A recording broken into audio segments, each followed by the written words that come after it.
we are holding a mimer that was said, the Shabbos Parshas Vayeshev, Chav Kislev Tavshin Yud Zayin, 1956. Same kviyas like this year, where Shabbos is Chav Kislev. So even though it was Shabbos Parshas Vayeshev, but the Rebbe began from a pasuk from Parshas Vayishlach. Katointi mikol chasadim gomer, that I become small from all the kindnesses that you showed me, and this was the title also of the letter of the Alter Rebbe, printed in the Gersa Kodesh and Tanya also, that he wrote after he was released from imprisonment on Yutas Kislev. So maybe quick Rishal about Tzemach Tzedek, the Tzemach Tzedek brings Maimer Azal, the statement of Chazal Lo'olam al Yamid Adam b'Malkum Sakana Loimer Shoyis and Neschul. A person should never stand and place himself in a place of danger and say that they will be performing a miracle for him. Im Oisen Loineis Menakim Loimes Chiyosef, because if they will perform a miracle for him, so then they will deduct from his merits. That's one of the reasons that the Gemara gives why a person should not endanger himself. And the other reason is, what happens if Hashem decides not to give him, to make a miracle for him? So then he has endangered his life. He's placed his life in danger. Maikra, what is a pasuk that brings a proof of this? That a person should not do something that will entail him being saved by a miracle, and then they will have to deduct from his merits. So he says, Katointi mikol chasadim v'gomer, since it says that Yaakov Avinu said that I have become small from all my kindness, from all the kindnesses. And the question that everybody wants to know, including Rashi, what's it mean I have become small from the kindnesses? What became minimized? Pirish Rashi, and Rashi explained, it was minimized and lessened my merits for the kindnesses that you have done. So from here we see that when Hashem performs miracles for a person, when he performs kindnesses for a person, so it deducts from his merits, and therefore this is a support for a pasuk supports what the Gemara says. A person should not place himself in a state of danger, because he should not make himself. He should not deduct from his merits. That is one approach, one explanation. There's another explanation. This like the Alter Rebbe explains in the letter of Katointi, that's in the beginning almost of the Gersa Kodesh of Tanya. It's the second Geras in the Gersa Kodesh by the end of Tanya, that he interprets it a different way. Katointi, I have made myself smaller. I have felt smaller. I have reached a level of smallness because of the kindness. In every single kindness that Hashem performs for a person, the person has to be very much lower of spirit. Because kindness is Hashem expressing his closeness to the person. And therefore, whoever is closer to Hashem, so much more powerfully and so much higher and higher, has to be even more lower spirit down here below. Or not down here below. He has to feel himself lower and lower. The more a person is in Hashem's presence, he's more like nothing. So that's the Alter Rebbe's interpretation of Katointi mikol chasadim. Not that my merits have been reduced, but it means I myself am reduced and minimized, am humbled, and in the greater state of humility because of the kindnesses that I've experienced from Hashem. So he says, the Rebbe asked the question. We need to understand, how can we combine and correlate both of these explanations? Nismatu zechuyosai katointi kipshutai. the decreasing of my merits, which is the traditional mikra explanation, the Rashi's explanation of what it means katointi, ubitul v'shiflos shuin nakatan shemitzad avoda, and a person's nullification, a person's feeling of low, that's the idea of smallness that's a result of a person's working upon themselves. The lechura in perushim hafchim, seemingly they're opposite explanations in this katointi mikol chasadim. By the way, the Alter Rebbe wrote this when he was released from imprisonment, because at that time he had experienced great miracles from Hashem, the being released from the Russian government's imprisonment. And it wasn't just he himself, but also by extension the Chassidim benefited from these great miracles, and the Alter Rebbe was encouraging, both speaking about what the obligation was upon himself and upon the Chassidim in general, to feel even greater humility because of it. Ois Beis, second paragraph on the page. This will be understood how we can correlate both explanations according to the explanation of the Tzemach Tzedek in the general topic, the reason why when a person experiences a miracle, they deduct from his merits. The explanation of Tzemach Tzedek is based on what the Alter Rebbe says, also Negeres HaKodesh being Nischar Mitzvah B'hai Alma Leka. The Chazal say that the reward for a mitzvah cannot be received in this world. It's impossible in this world. How come? What is it about this world that we can't receive the reward of a mitzvah?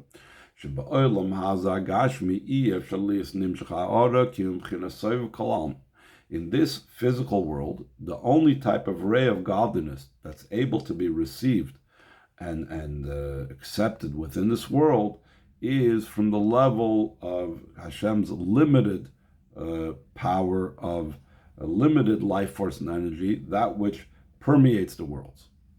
It's a life force and vitality that has some relationship with the world, and therefore the world is capable of receiving it and accepting it.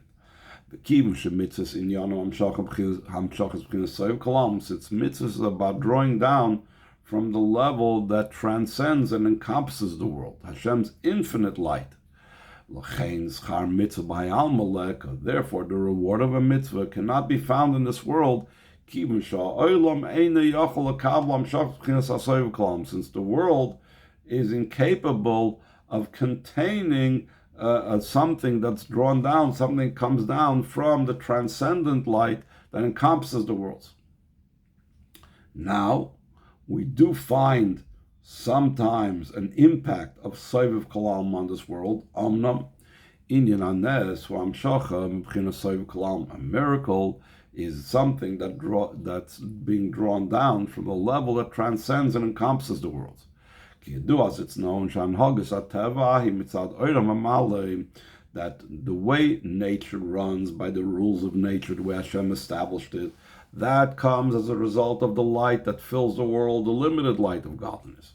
Nisis, as opposed to a miraculous way of running the world, or when Hashem does things in a miraculous way, it comes specifically from the light that transcends and encompasses the world.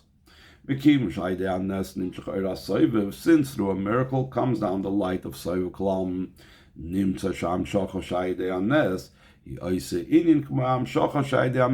comes out that they're really the same amshacha.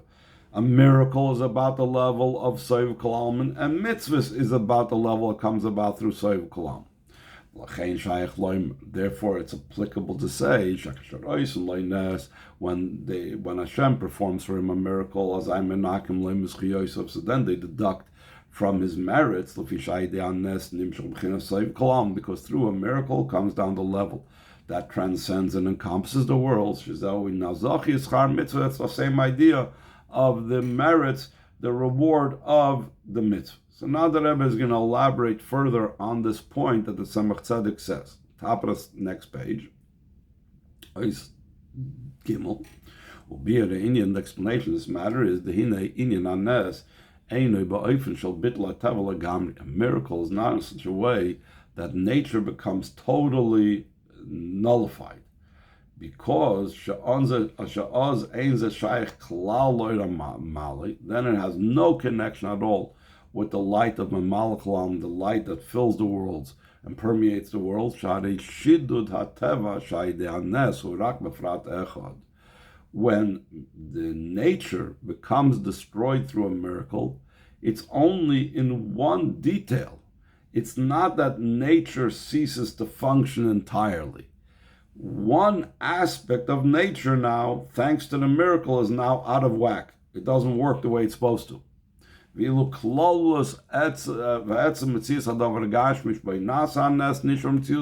to the general thing, the very existence of the physical thing that in it the miracle was done, it remains in its existence by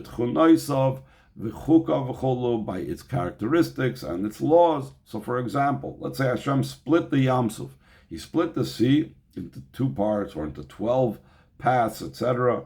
So the sea was still a sea, and there was fish over there, but it was broken like a solid thing that stood solid. But it didn't stop having all the other characteristics of the ocean, and the ocean bed did not cease to have all those characteristics that the ocean bed has, and so on. So it was only one component of nature that was manipulated. Therefore, because all the other aspects, all the other characteristics and natural traits of the item in which the miracle was performed maintained its natural state as it is from the perspective of the light that fills and permeates the world. If so, the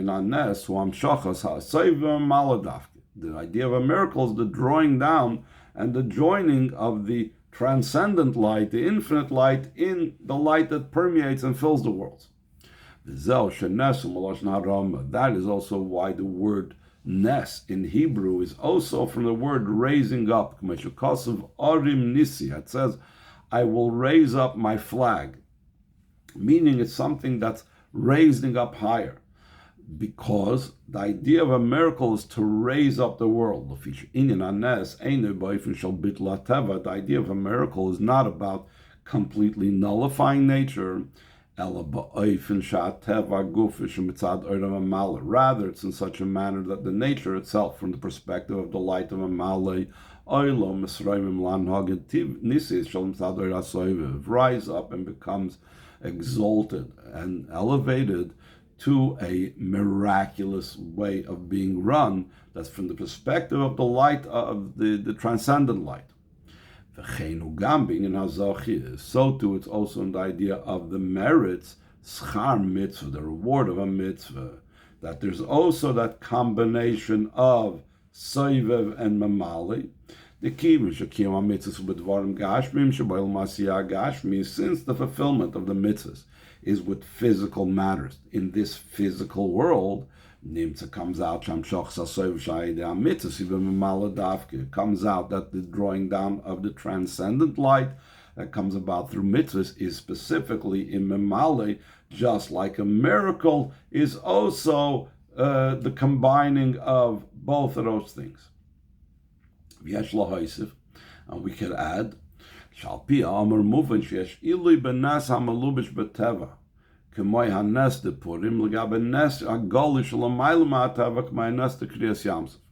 to the above mentioned point, that miracles and mitzvahs are about raising up nature because it is beyond nature being impacted and influencing nature itself. So it's raising up nature because of the merging of Soivev and Mamali.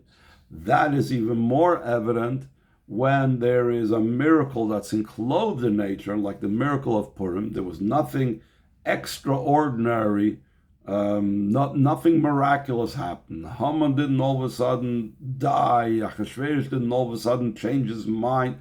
Everything ran through a natural progression of events.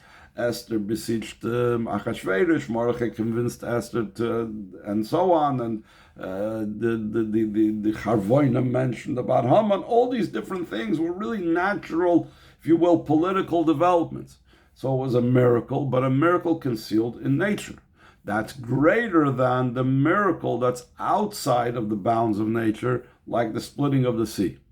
How come? Based on what we just now said, that the purpose of the miracle is to elevate nature itself, and that's why it's only in one point of nature that the miracle is like moving things around. So he says in the third line of the second paragraph, since the entire idea of a miracle is about raising up nature itself, moving it's understood,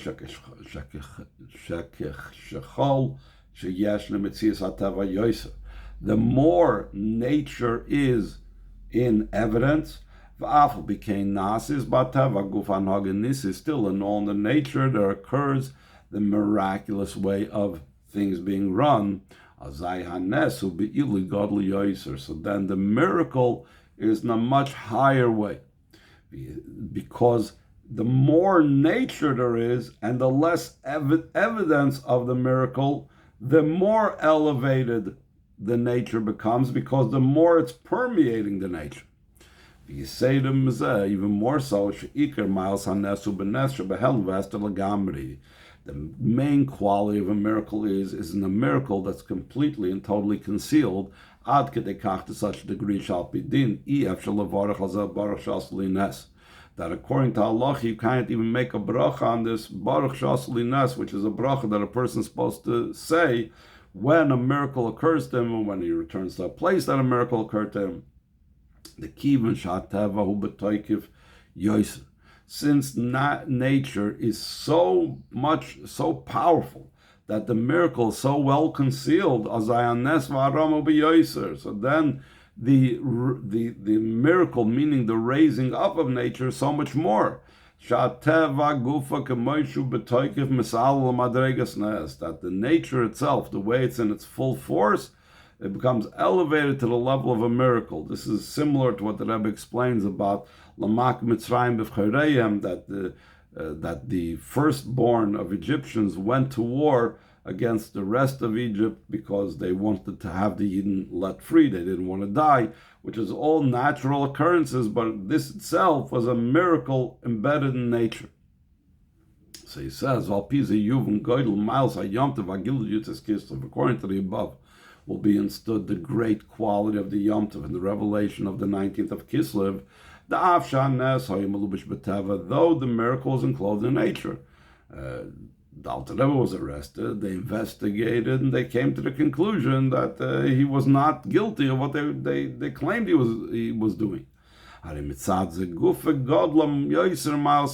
This itself made the quality of the miracle greater. That the nature itself becomes elevated to beyond nature. Last paragraph, according to what we mentioned earlier, is that the idea of a miracle is connected with merits. Moving, it's understood. Just like the main quality of a miracle is. In a miracle that's completely concealed and covered, so too it's in the general idea of service of Hashem. The more the avodah occurs in a state of very great concealment, so then the revelation is much more powerful, much greater. Like we explained previously, earlier in Mamorim of that year, Friday night, he said a Maimer, and over there explained that specifically through Hatzara v'Akava, that when there's a withholding, that the light becomes withheld and delayed and doesn't become revealed, only through service and toil, so then there becomes a greater revelation of light until the essence becomes revealed. And he gives the example what he's talking about. Like we see, someone that has a very coarse brain, the way he calls it, a thick-headed person. He needs to work very hard on himself to understand an idea. Through his toiling to clarify that which is concealed, he grasps even the most deepest essence of the idea. Not just the way the intellect is found in the source of where the ideas come from. But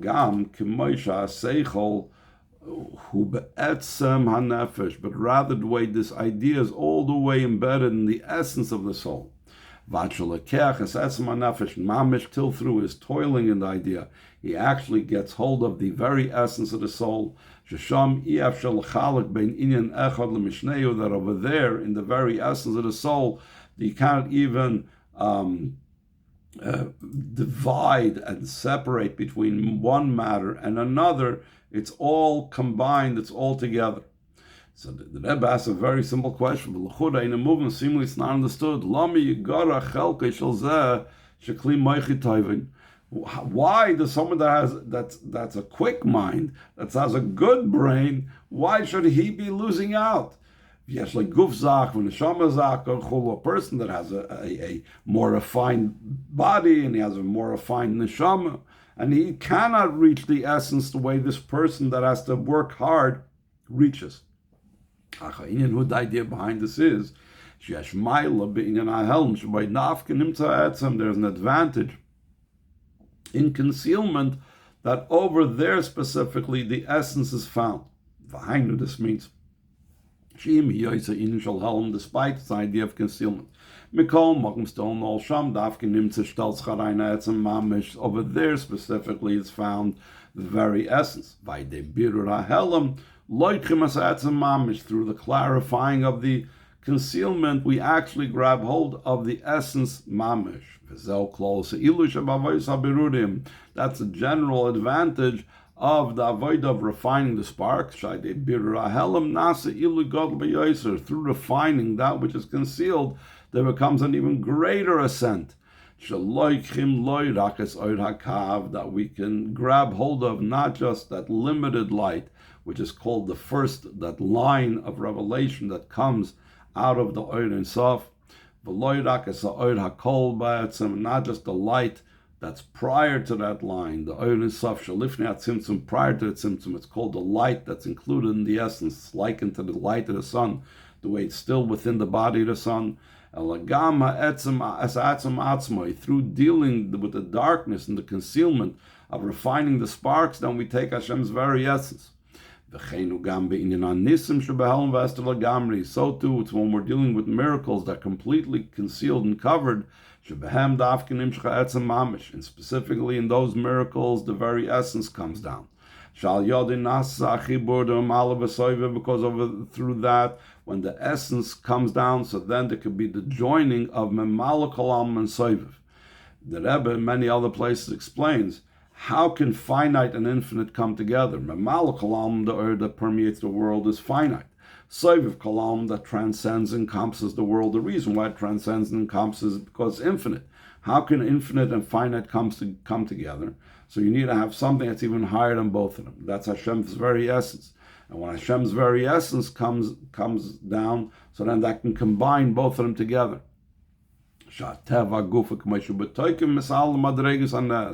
That the miracle itself, the way it's in its full force, becomes elevated to the level of, nature itself, the way it's in its full force, becomes elevated to the level of a miracle. Again, the joining of two opposites, nature and miracle.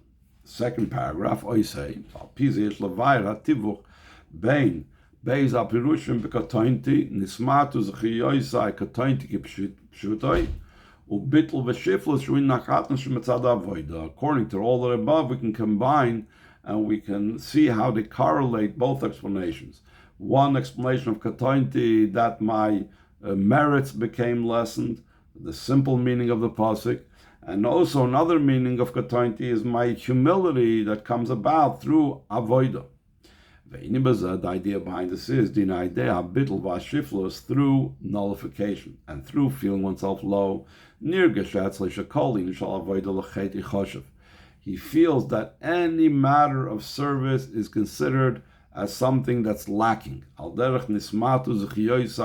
to the fact that my merits were lessened. Someone that even makes a circle in the air in front of the king, it's considered something that's like a rebellion. It's considered disrespecting the king. So who am I to do anything in front of the king and believe that it has any merit? So once he sees how anything he does is lacking, from this he arrives at a movement of return to Hashem. Through that movement of return, he reaches to the essence.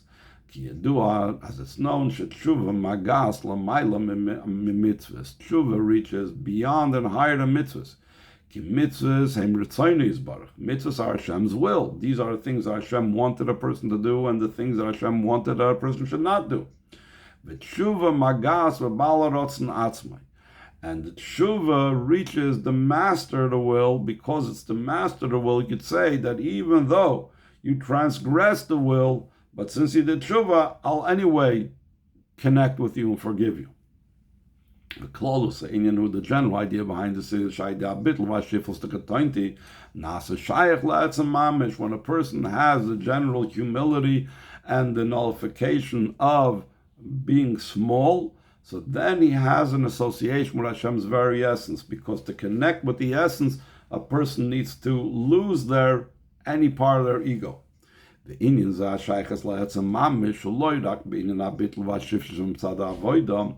connection with the very essence is not only in the bittul and a feeling of lowness that's a result of a person's service, but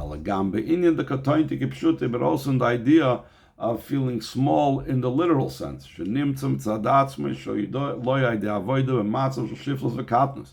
He finds himself on his own, not through his avodah, in a state of low and smallness. Even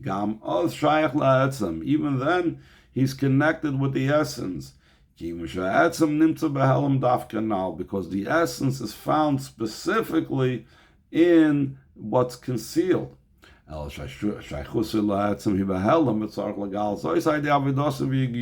connection to the essence is in a concealed way.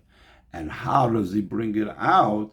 He brings it out through his avodah and through his yigiyah. So in other words, like this, that there's the idea of katointi in the literal sense, that he has the smallness not through avodah, just without his doing anything to make himself feel small.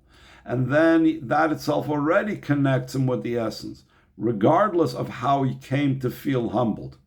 But because the essence is found in concealment. Now, when a person openly works on feeling that closeness to Hashem and therefore that humility, so then they reveal that connection with the essence in a much more powerful way.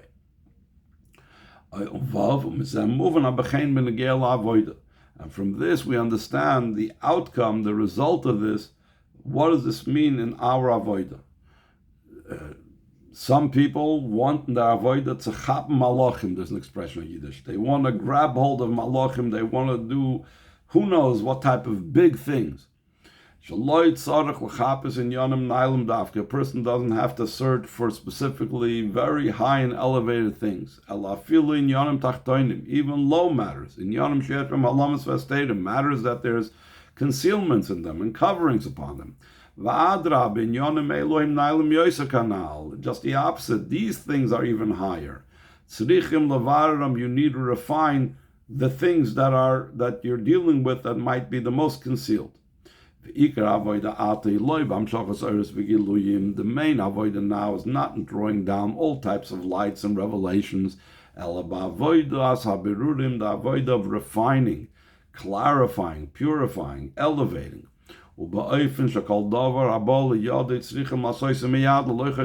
such a manner that whatever comes to the person's hand, he has to do it immediately without calculations maybe I'm meant to do higher things, greater things. A person doesn't know anything about what secrets are in the worlds of refining, what he's supposed to refine, what's meant for him. The Gemara says that this world is likened to a wedding hall, where you're supposed to grab and eat and grab and drink, not just wait and consider and so on. So the same thing the Rebbe says in our avodah, we have to do it in such a type of way where we have to grab hold of whatever avodah comes to our hand. Like we explained previously, that through the avodah of refining the sparks, we grasp the lights and revelations that are the most highest, that are included and part of Hashem's essence, until we grasp Hashem's very essence.